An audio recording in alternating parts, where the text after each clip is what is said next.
Thyroid hormones are essential for our body. They regulate our basal metabolic rate, our energy balance, our mood, heat generation, and much more. It can cause a number of symptoms, such as poor ability to tolerate cold, a feeling of tiredness, constipation, slow heart rate, depression, and weight gain.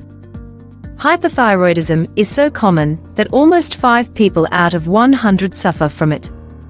Majority of the patients are females, as they have higher chances of developing autoimmune diseases, and hypothyroidism is also a type of autoimmune disease. Hey viewers, I'm Dr. Sophia Fahl and welcome to Lovers of Good Health channel. In today's video, we will be going through the 5 foods that you should avoid if you have low thyroid levels, aka hypothyroidism. But before we begin, kindly use some of the time to subscribe to this lovely channel and leave us a like on this video to support the channel. Thanks for doing that. Now let's begin.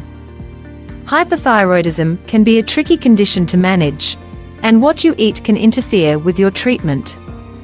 Some nutrients heavily influence the function of the thyroid gland, and these are known as goitrogenic foods.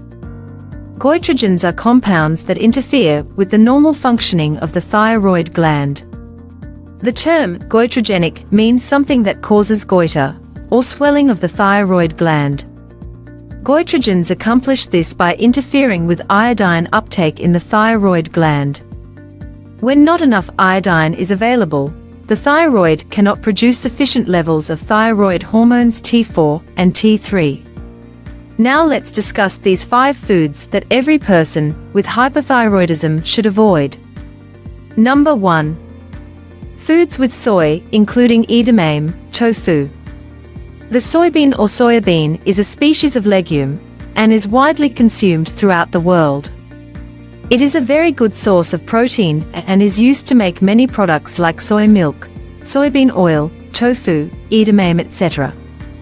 Although it's a very good food to include in your diet, but the same cannot be said for people with hypothyroidism. Studies dating back as far as 1959 have suggested that certain chemical components of soy, the isoflavones, may be linked to thyroid disorders, especially goiter and low thyroid. The 2 main soy isoflavones, genistein and daidzein, inhibit thyroid peroxidase, an enzyme necessary for making thyroid hormone. But luckily iodine blocks this antithyroid effect if you are consuming soy products in moderate amounts. But for people with hypothyroidism, it's best to stay away from soy-containing products, as several studies have indicated that isoflavone extracts can lead to severe hypothyroidism. Number 2. Cruciferous vegetables like broccoli and cauliflower. Cruciferous vegetables, such as broccoli and cabbage, are full of fiber and other nutrients, but they may interfere with the production of thyroid hormone if you have an iodine deficiency. So if you do, it's a good idea to limit your intake of Brussels sprouts, cabbage, cauliflower, kale, turnips, and bok choy, because research suggests eating these vegetables may block the thyroid's ability to utilize iodine, which is essential for normal thyroid function.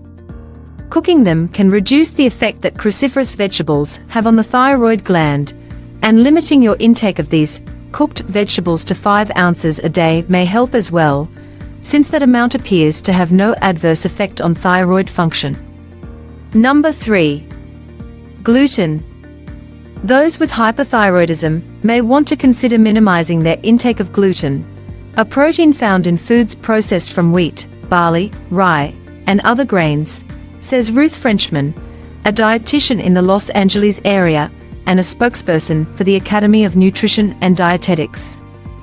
And if you have been diagnosed with celiac disease, gluten can irritate the small intestine and may hamper absorption of thyroid hormone replacement medication also. If you do choose to eat gluten, be sure to choose whole grain varieties of bread, pasta, and rice, which are high in fiber and other nutrients and can help improve bowel irregularity, a common symptom of hypothyroidism. Also be sure to take your hypothyroidism medication several hours before or after eating high-fiber foods, to prevent them from interfering with the absorption of your synthetic thyroid hormone. Number 4. Goitrogenic fruits. Fruits that have been identified as goitrogenic include the Rosaceae family of fruits, which includes almonds, apricots, cherries, peaches, pears, plums, raspberries, and strawberries. Number 5.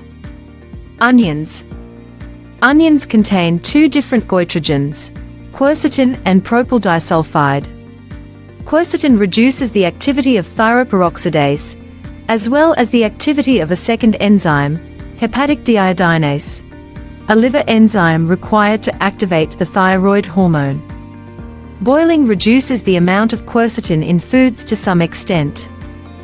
So the bottom line is, if you have an underactive thyroid, aka hypothyroidism, you should consider reducing your intake of plant goitrogens. Pregnant and nursing women should also be careful about goitrogenic foods. They are caregivers of very young children whose brains are still developing. Thyroid hormones are vital for developing child inside the womb, as it is needed for the development of the brain. So, pregnant females should avoid these foods at all costs, especially if they're an underactive thyroid already. To know more about this topic, watch our other videos on hypothyroidism. You can also consider subscribing to our channel, as we are going to discuss many such topics about thyroid health in our upcoming videos. If you found this video helpful, you can support lovers of good health by becoming a member of our channel. Thank you for watching. See you in the next video.